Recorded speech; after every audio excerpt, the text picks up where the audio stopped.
All right, hey guys, welcome back to another edition of the Production Happy Hour. I'm Isaac, head of blending here, joined with Kyle, our production manager, and we're going to be talking about the Mad Angler Riverbed whiskey. Absolutely. So this is a blend of 4 straight estate whiskeys, 109 proof, expertly crafted and curated by Isaac. Yeah, so kind of the interesting thing about this blend, we were kind of inspired by the Manifesto blend we did before. The rules of that one was no rules, essentially. We could use anything we wanted, anything at all to kind of create what we thought would be the best tasting blend. So for this one, we decided we wanted to kind of do the same thing, but with only our own juice. So only Mad Angler products, only stuff that has been distilled here at Iron Fish, aged here. 100% our own whiskey is kind of what went into this. So a big part of it was going through, selecting our own barrels and just trying to figure out what we think would taste best together to kind of create our own home master blend, essentially. And that's kind of what led to Riverbed. Yeah, so it's a blend of wheat whiskey, rye whiskey, bourbon, and our 4-grain, various ages between 3.5 years and 6 years old. Really a beautiful blend. Great mouthfeel. It really builds throughout the finish. That 109 proof is a really nice spot. Another guiding light of our process is picking the proof that's right for the blend. Right. And Isaac's been great about that. And we did a whole brand new process in order to do so. If you want to let them know about the slow proofing. Yeah, so something that we really push here for all of our products is slow proofing, which is just kind of as it sounds. It's slowly proofing down the spirit. Instead of crashing all of your water into a tank at once, you slowly trickle that water in over the course of several days.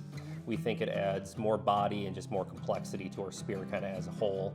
And it's just one of the things that we think we need to do to really make sure our product is standing kind of above board and, doing the process that it takes to make the product what it should be, It's really about not cutting corners, doing things the right way, and doing whatever is best for what is going inside of this bottle, Absolutely. Which has always kind of been our philosophy here. So kind of taking that process, we did a little bit of a change to it. We decided to do the slow proofing method actually inside of the barrel.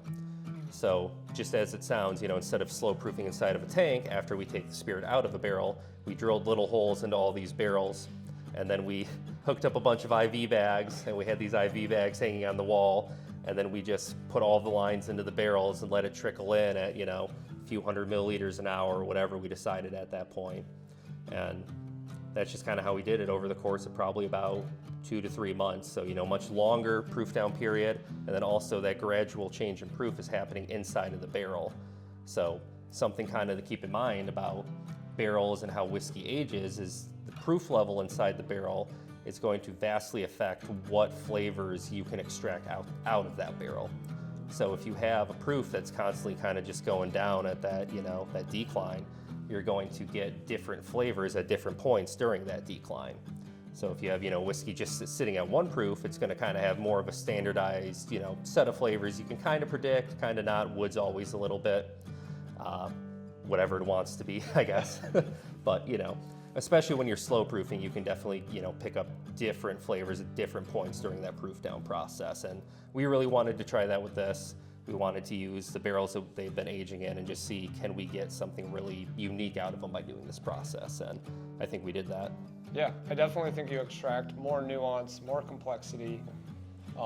That elongated time frame really gives this nice cohesive whiskey that you're going to be able to taste in this bottle. It's phenomenal. I think it's the best thing we've done this year.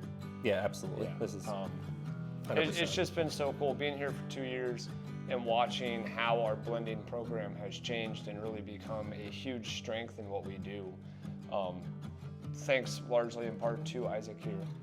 It's just awesome, and it's a great kind of guiding light again as to where we're going in the future with our blended products. We had this year, Ice Storm Whiskey. Manifesto's a yearly on-site release, and we're just really diving into the talents we have in-house to make this happen. Yeah.